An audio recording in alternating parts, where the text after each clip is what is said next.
नमस्कार साथियों, स्वागत है आपका हमारे YouTube चैनल में। आप छत्तीसगढ़ की किस जगह से हमारे समाचार सुन रहे हैं, कृपया कमेंट बॉक्स में लिखकर हमें जरूर बताएं। रायपुर से प्रस्तुत हैं छत्तीसगढ़ के प्रादेशिक समाचारों के साथ मैं रजनी शुक्ला। पहले मुख्य समाचार। प्रधानमंत्री नरेंद्र मोदी शुक्रवार को वीडियो कॉन्फ्रेंस के माध्यम से राज्यों के गृह मंत्रियों के चिंतन शिविर को संबोधित करेंगे। छत्तीसगढ़िया ओलंपिक का तीसरा चरण आज से होगा शुरू। विकासखंड स्तर पर होंगी प्रतियोगिताएं। प्रदेश में कल गोवर्धन पूजा का तिहार गौठान दिवस के रूप में मनाया गया। मुख्यमंत्री ने अपने रायपुर स्थित निवास में गाय को खिचड़ी खिलाकर गोवर्धन की पूजा की। और मनेन्द्रगढ़ विधानसभा क्षेत्र के पूर्व विधायक दीपक पटेल का निधन। मुख्यमंत्री, विधानसभा अध्यक्ष और प्रदेश भाजपा अध्यक्ष ने दी श्रद्धांजलि। अब समाचार विस्तार से। प्रधानमंत्री नरेंद्र मोदी शुक्रवार को वीडियो कॉन्फ्रेंस के माध्यम से राज्यों के गृह मंत्रियों के चिंतन शिविर को संबोधित करेंगे। केंद्रीय गृह और सहकारिता मंत्री अमित शाह आज से हरियाणा के सूरजकुंड में शुरू हो रहे 2 दिन के चिंतन शिविर की अध्यक्षता करेंगे। चिंतन शिविर में केंद्र शासित प्रदेशों के उपराज्यपाल और प्रशासक भाग लेंगे। इनके अलावा राज्यों के गृह सचिव और पुलिस महानिदेशक, केंद्रीय सशस्त्र बलों और केंद्रीय पुलिस संगठनों के महानिदेशक भी इस शिविर में भाग लेंगे। शिविर में 6 सत्र होंगे, जिनमें विभिन्न विषयों पर चर्चा होगी। प्रधानमंत्री ने इस वर्ष स्वतंत्रता दिवस के संबोधन में 5 प्रणों की घोषणा की थी। उन्हीं के अनुरूप शिविर में विजन 2047 और 5 प्रण के कार्यान्वयन के लिए कार्य योजना तैयार करना है। सहकारी संघवाद की भावना से प्रेरित इस शिविर का उद्देश्य केंद्र और राज्य स्तर पर विभिन्न पक्षों के बीच योजनाओं के कार्यान्वयन में और अधिक तालमेल बनाना है। छत्तीसगढ़िया ओलंपिक का तीसरा चरण आज 27 अक्टूबर से शुरू होगा। विकासखंड स्तर पर आयोजित तीसरे चरण की यह प्रतियोगिता 10 नवंबर तक चलेगी। इससे पहले राजीव युवा मितान क्लब स्तर और जोन स्तर पर प्रतियोगिताएं हो चुकी हैं। गौरतलब है कि छत्तीसगढ़ के पारंपरिक खेलों को बढ़ावा देने, खिलाड़ियों को मंच प्रदान करने और खेलों के प्रति जन जागरूकता लाने के उद्देश्य से छत्तीसगढ़िया ओलंपिक खेलों का आयोजन 6 चरणों में किया जा रहा है। छत्तीसगढ़िया ओलंपिक में गिल्ली डंडा, पिट्ठूल, संखली, लंगड़ी दौड़, कबड्डी, खो-खो, रस्साकसी, बांटी, बिल्लस, फुगड़ी, गेड़ी दौड़, भौरा, लंबी कूद और 100 मीटर दौड़ को शामिल किया गया है। प्रदेश में कल गोवर्धन पूजा का तिहार गौठान दिवस के रूप में मनाया गया। मुख्यमंत्री भूपेश बघेल ने अपने रायपुर स्थित निवास में कल सुबह अपनी धर्मपत्नी और परिजनों के साथ गाय और बैल को खिचड़ी खिलाकर गोवर्धन की पूजा की। उन्होंने देवारी तिहार और गोवर्धन पूजा की रस्म अदा की। साथ ही गौरा गौरी की पूजा अर्चना कर प्रदेशवासियों की खुशहाली और सुख समृद्धि की कामना भी की। इस दौरान जय मां सरस्वती स्व सहायता समूह की महिलाओं ने छत्तीसगढ़िया वेशभूषा में सुआ नृत्य प्रस्तुत किया। देवारी तिहार पर छत्तीसगढ़ के गांव-गांव में सुआ नृत्य की परंपरा है।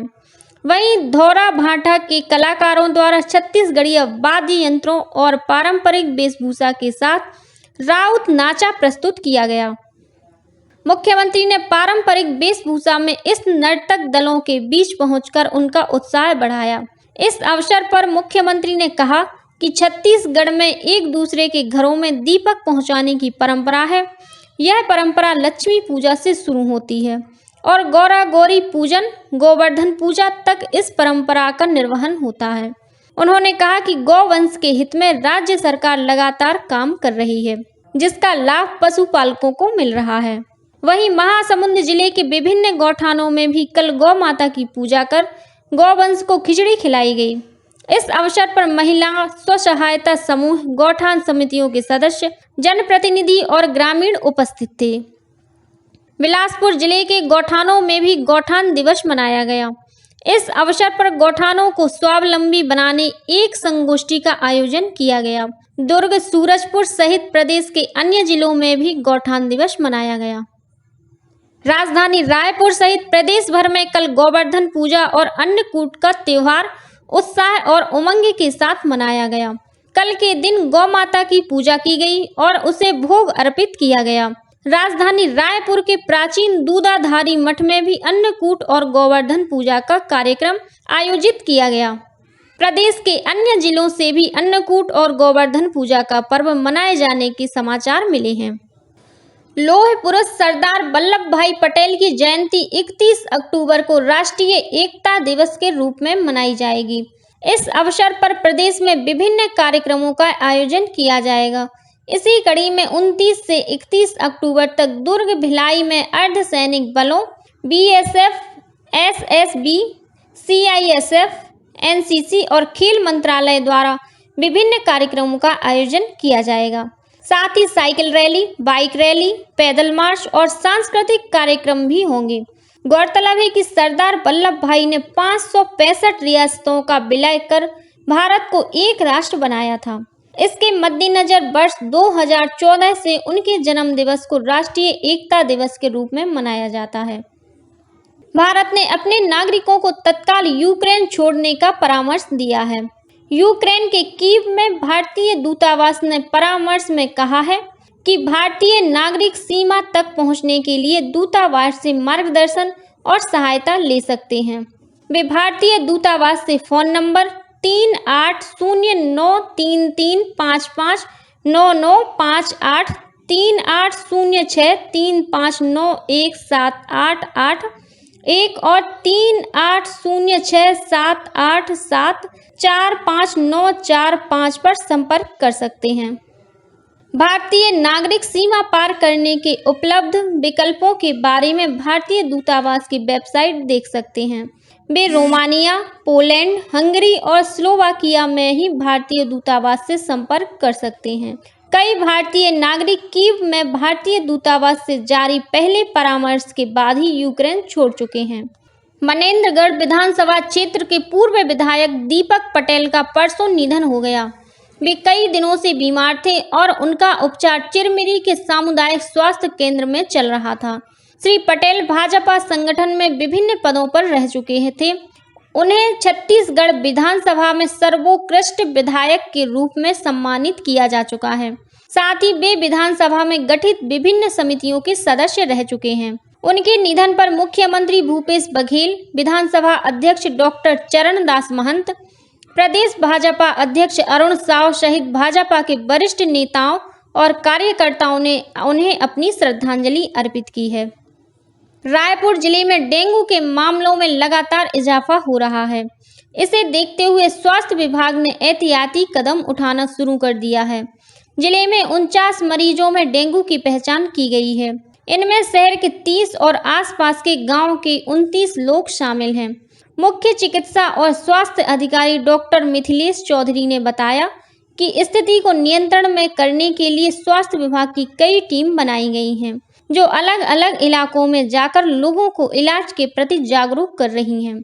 उन्होंने अपील की है कि लोग बरसात के पानी को आसपास जमने ना दें और बुखार आने पर नज़दीक के स्वास्थ्य केंद्र में जाकर चिकित्सकों से परामर्श लें। बस्तर में पर्यटन के क्षेत्र में एक और बेहतर संभावना जुड़ने जा रही है। ईस्ट कोस्ट रेलवे के बाल्टियर रेल मंडल से किरंदुल विशाखापट्टनम स्पेशल ट्रेन के साथ विस्ता डोम कोच को जोड़ा जा रहा है।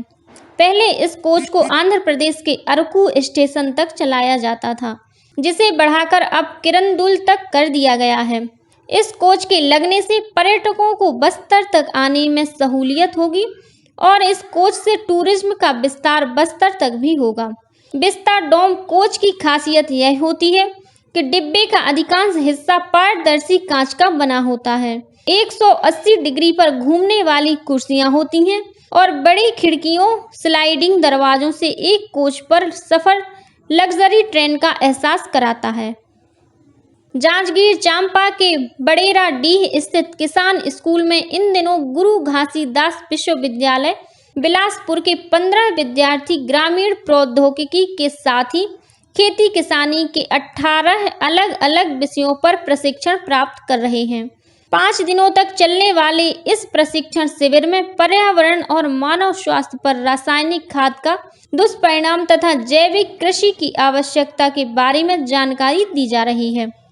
वहीं कृषि फसल अवशेष से खाद, पशु आहार, मिट्टी परीक्षण, खाद्य प्रसंस्करण, कृषक अधिकार, सब्जी खेती, नर्सरी प्रबंधन और कृषि संबंधित कई विषयों पर प्रशिक्षण भी दिया जा रहा है। राष्ट्रीय साधन सह योग्यता छात्रवृत्ति योजना के लिए आवेदन जमा करने की अंतिम तारीख 31 अक्टूबर है। शिक्षा मंत्रालय ने बताया है कि जिन छात्रों के माता पिता की सभी स्रोतों से आय 3,50,000 रुपये प्रति वर्ष से अधिक नहीं है, वे इस छात्रवृत्ति के पात्र हैं। छात्रवृत्ति की चयन परीक्षा में बैठने के लिए छात्रों के पास कक्षा 7वीं की परीक्षा में न्यूनतम 55% अंक या समकक्ष ग्रेड होना चाहिए। अनुसूचित जाति और जनजाति समुदाय के छात्रों को अंकों में 50% की छूट दी गई है। यह छात्रवृत्ति आर्थिक रूप से कमजोर वर्ग के मेधावी छात्रों को 8वीं कक्षा में स्कूल छोड़ने से रोकने और उन्हें माध्यमिक स्तर पर शिक्षा जारी रखने के लिए प्रोत्साहित करने के लिए है। छात्रवृत्ति के तहत छात्रों को प्रति वर्ष 12,000 रुपये की राशि दी जाती है। और अब कुछ अन्य खबरें संक्षेप में। विश्व प्रसिद्ध गंगोत्री धाम के कपाट कल अन्नकूट पर्व के अवसर पर वैदिक मंत्रोच्चार और अनुष्ठानों के बीच शीतकाल के लिए बंद कर दिए गए। केदारनाथ धाम और यमुनोत्री के कपाट आज से बंद होंगे। छत्तीसगढ़ राज्य स्थापना दिवस पर 1 नवंबर को प्रदेश के सभी शासकीय भवनों पर रोशनी की जाएगी। मोहला मानपुर चौकी जिले के ग्राम तुकाम में बीती शाम माओवादियों ने एक युवक की गोली मारकर हत्या कर दी। अंबिकापुर के गुदरी बाजार में स्थित चित्रगुप्त मंदिर से कायस्थ समाज ने एक शोभा यात्रा निकाली। इसमें समाज के पदाधिकारी और कार्यकर्ता शामिल हुए और रायपुर के माना थाना क्षेत्र में स्थित एक रेस्टोरेंट संचालक की वहां काम करने वाले 2 युवकों ने हत्या कर दी। पुलिस ने दोनों आरोपियों को गिरफ्तार कर लिया है। इसी के साथ छत्तीसगढ़ के समाचारों का ये बुलेटिन समाप्त हुआ।